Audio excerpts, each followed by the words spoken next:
Greetings, fellow cooks, bakers, and food lovers, to another edition of The Blind Kitchen, where we try culinary delights with only 4 senses.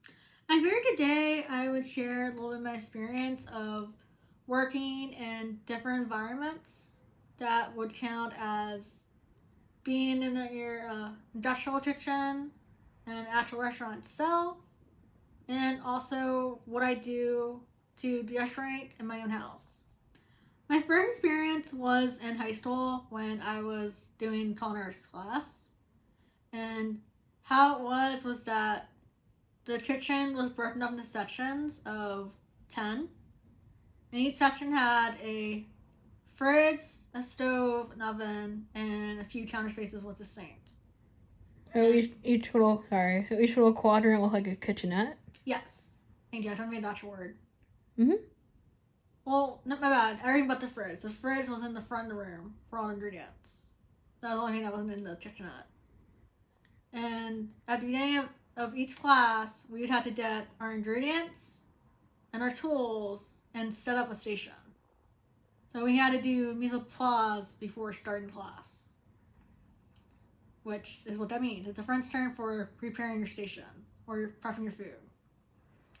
And we'd have to do all the prep and then approve before we were allowed to actually make the dish or the meal. And the only thing that I was uncomfortable with when it was time to set a station was getting knives. Because our teacher thought it was smart to have all the knives, they're in the wooden blocks and stuff like that, in a closet up on a shelf. And the only way he got up to where knives were he used to use a chair. So we didn't have stools. Or little footstools. Jeez, just invest in a stepping ladder. I know! I'm just gonna blindly reach into here. Oh, my hand! No, I was afraid I'd reach out and grab it and then either the chair would fall or I'd fall and take all the knives down with me. Yeah. And these were for kitchen grade knives. They're all sharp. Right. Is that where your phobia of cutting yourself comes from? Yes. Well, above other things, but I'm not going to mention it on camera. Let's say our older sister had a knife game, and just leave it at that. Oh, I know what it is. Not fun. Which one? There's 2. Where you put your hand down flat on the table, palm down, and they take the knife and go in between your fingers? No, that's not the knife thing I was referring to. I was referring to one where she take the knife and try to bring it closer to her throat as she could. To see how sturdy you'd be. Yeah, I don't know how you can watch a horror movie after that. Oh. But I feel like that was more on for me for setup. And then after that is when I would go with my mom to her restaurants and be the prep cook. And it was interesting though is how that was set up is that my mom would set the station up for me. So she had the bowls I'd use for mixing with the meat, or she would have it all prepped and I'd decide mix for her. But the hard part was her trying to find me a space to stand to my work where I wouldn't be in the way of the other cooks or get run into by the servers running through trying to drop orders.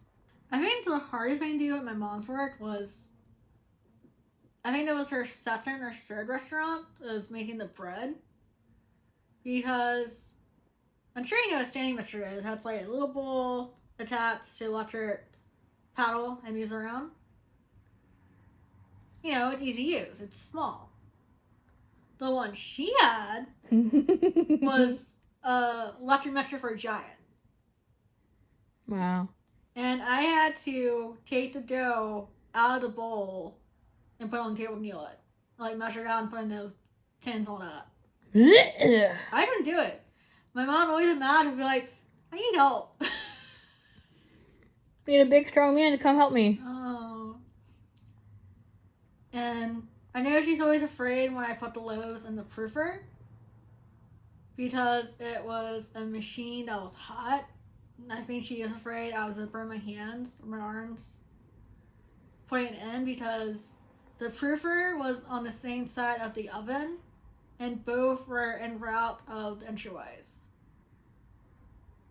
And a lot of people don't do what you're supposed to do, where you're supposed to say hop behind or tongue through. They just ran it out. I think what's interesting is that with both places, I had control over what I was making, and I was actually allowed to make product and actually cook, despite the fact that I know both my mom and my teacher kept a close eye on me, because they're afraid I'd like either burn myself, cut myself, or have some other horrendous accident. That's right. I'm the boss. I mean, I get that. I mean, it didn't have anything to be blind. It's just a fact. Here's an inexperienced prep cook that shouldn't really be in the kitchen. Yeah, but how else are you going to learn unless you experience it? Exactly. And it was funny is that when I was working with my mom, there was always a pastry chef that was older than her that would make the desserts for the night. And I think it was like my last 2 or 3 times I was working with her, I had to trick her into having my station set up Netstone. So I was able to watch what he was making while like, doing my work. And it's funny because I got caught by mom once and she was like, "You're not supposed to be watching them." I'm like, "But I want to learn." I won't get in the way. I'll just help her. Exactly. I mean, my work's still not done. Because I'm a ninja. I think Lauren enjoyed the next one because despite it being a internship for culinary arts major, I never once touched the food. Unless it was to set up a buffet station for the customers. So, sorry. My senior year of high school, we had to do an internship for the year at either a dinner theater, restaurant, cafe, or bakery. And I couldn't find anything, so my friend James was kind enough to get me a job with him at his family's dinner theater through a few of his aunts and cousin. Sorry. And when I went there, I thought, okay, it's gonna be fun. You know, I had to work with my friend, and at the same time, I had to learn how to make different things for a buffet set up for those type of theaters. That's not what happened. Instead, we didn't get paid, which Lauren says probably because of the fact it was an internship. And we did everything but the food. We set up the stage, the crew area, the back of the house, the front of the house, the entryway, the host station. Literally everything picked up for dinner theater, we did. But cook food. Yes. So, what would be your advice to someone that was in that situation and they felt they wanted to give in the towel? I would say it depends on what it's for. Like, after the first week, I wanted to leave. I did not want to stay there. But I realized that if I left, I was going to fail my internship and I wasn't going to graduate. So I just put my head down and went through it because I wanted to graduate high school and get the heck out of there. Yeah, and your friend would still be stuck there. Yeah, but to be fair, they were treating James like that before I showed up. He didn't seem to really care. But it's his own family. I know. Rude. But I still got some revenge while working there. You know, I was not a fan of the place.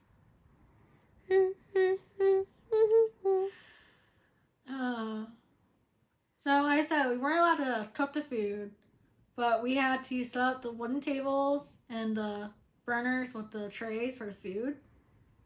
And keep the food warm. Right. And then we had to do in the kitchen, load up the cart with all the food in one go, and take it down a ramp.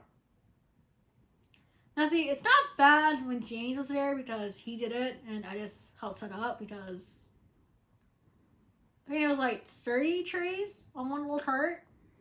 In a very dimly lit room. Yes. But there was one time where he had a family occasion and he didn't show up.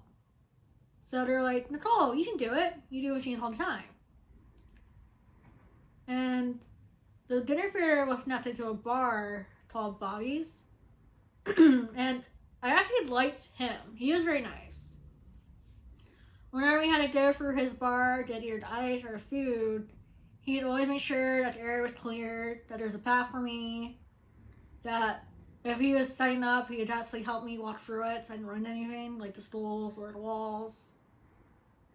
I'm like, dang, too bad I was 100 at the time. I could just enter in there. I know. But he said he saw me, looked at the cart, asked for help, be ignored, looked at the cart, stopped in time, and he saw a little grin. Did you like push it and walk away? I did. Did it tip over? Oh, yeah, it did. Not only tipped over, but it spilled all over two doctors. Nick, you did this on purpose. Maybe. I couldn't move it. It was too heavy. I was not pulling my back out for people that were jerks. Should have came and helped me. Exactly. And then the other time was when we were doing Once Upon a Mattress. And one of the actresses was up on the mattress and on near the ceiling. Because instead of helping us set up, she decided to just stay out there and take a nap. Nap. So I asked James to help me with the ladder. Let's just say she couldn't get down until the ladder went back. A day later. Hey, guys, I'm still up here. No, 5 minutes before opening curtain. Wow. As my friends know, I don't get stabby. I did revenge with Frank. Sorry, I know I kind of derailed a little bit, but man, that 1 year there can definitely get some rant videos for me. So I apologize. Do you feel better you got it off your chest? I do. Roar! So the last area I've been using since leaving the dinner theater in high school is my own kitchen. And I feel like that's the best setup because not only do I have my press station tie one on, but the tools can also be accessible. Through Matier and other stores, I've been able to get measuring cups and spoons that are different cutters and different textures, different measuring bowls, different containers to hold my dry measurements like flour, baking soda, and brown sugar. Yeah, we've also seen that it's helpful to use measuring cups and spoons that are different colors for high contrast. Exactly. Same with the... Well, we only have silver bowls, but I'd really like to get different color measuring, like mixing bowls, for that reason. At least you have silver. That's pretty high contrast. Unless True. you use something that's... I think the only issue I have with it being silver is when you're doing like a brownie or a cake mix where it's brown and it's like a little dark, but... That's actually not the one I have trouble with. I have trouble with if it's a bread mix or when we do pumpkin. Because it's a light color and it blends into the silver. Really? Yeah, when you do brownies, it's actually the contrast. Well, our vision's different. Yeah. But like when we're making the bread boxes, like from banana or apple, I really can't see it. So that one I like do it by texture or feeling it. Which is funny because that kind of grosses out some family members when we're mixing. They get grossed out when they see us put our hands and stuff, but I'm pretty sure if you guys watched the cheesecake recipe video, you would see that I'm very hyperhygienic and that I wash my hands like crazy. Why don't you wear gloves? I don't wear gloves because gloves suck. Seriously, I cannot do anything wearing gloves. They're very hard to actually differentiate what you're touching, and when you can't see well, it really help if you can get a better understanding of what you're feeling and what's around you. Not only that, but when I wear gloves, it's hard for me with my fingers and all to like actually grab and hold stuff. I guess the reason why I decided to do a video about different kitchen setups and my experience is to show that you can have any type of situation, either being in an actual restaurant, being at a tiny theater, or being at home, and still be able to bake or cook. because it still comes down to what's comfortable for you and what preferences or setup you need. And I know some people think that you can't work in a restaurant because it's fast paced, people are moving around very quickly, and that you'll fall behind, you'll get flustered, or it just isn't for you. And that may be the case. Or it might just be that you just need a chance to try it yourself. Like you said, for you in your case, you had the head chef set you up in a little area, so it wasn't like you were crowded around other people. You had your own little station to work with. Right, but I still had to keep eye out or ear out for those coming around carrying foods or prepping and stuff. And I learned a trick to that is when I had to do that something was to wait, look around, spot people I knew were in the kitchen to see they were, and then move. And so I was just like going, oh, I need eggs, and just go straight for fridge, like I like to do here. I think the smart way to do it is that he mapped out where everyone is, you treat track them, then there's less chance you run into them. I mean, plus at your own kitchen, you get your own free food stuff. And taster. And camera lady. Man, you have it good. Oh. Taste tester's the best job. Just saying. Or sit back and watch everyone spider one pie. What? No. Oh, it's happy on Thanksgiving. You guys are all fire at cheesesteak. There's two. I get one, they get one. Hey, as long as I get one piece, the rest of it is for you guys to fight over. Haha, I had cheese alarm between types of cheesecakes. You're mean. Well, thinking for a future video that there is a Moms and Pops bakery near us called Yaya's. And I think it should be a video in the future where we go and try their stuff and maybe talk together. Reese's. Yuck. I'm sorry, it's just Reese's are the one candy I don't like. Tiramisu. And like again, coffee. Yuck. No, actually I have made that. That was the first dessert. I mean, we tried in cooking class. I wasn't allowed to make that. Do not tease me. Do not tease me. Well, Michelle had her birthday coming up and she had requested it. I know. I just had to figure out how to make the hardest part for tiramisu is making the lady fingers. So I figured out a way around that, which I think I might try making that into a cheesesteak. Just totally avoid the lady finger altogether. Ooh. So, we have another video. I know somewhere in the universe, Andrew's doing yacht disgusting. Well, people only even like cheesecake and nothing else. Yep. So, if there's any type of dishes you'd like me to make, places you want me to try out, anything you want me to try and replicate or do my opinion on, comment down below. And until next time, introduce your palette to something new. Bye, guys!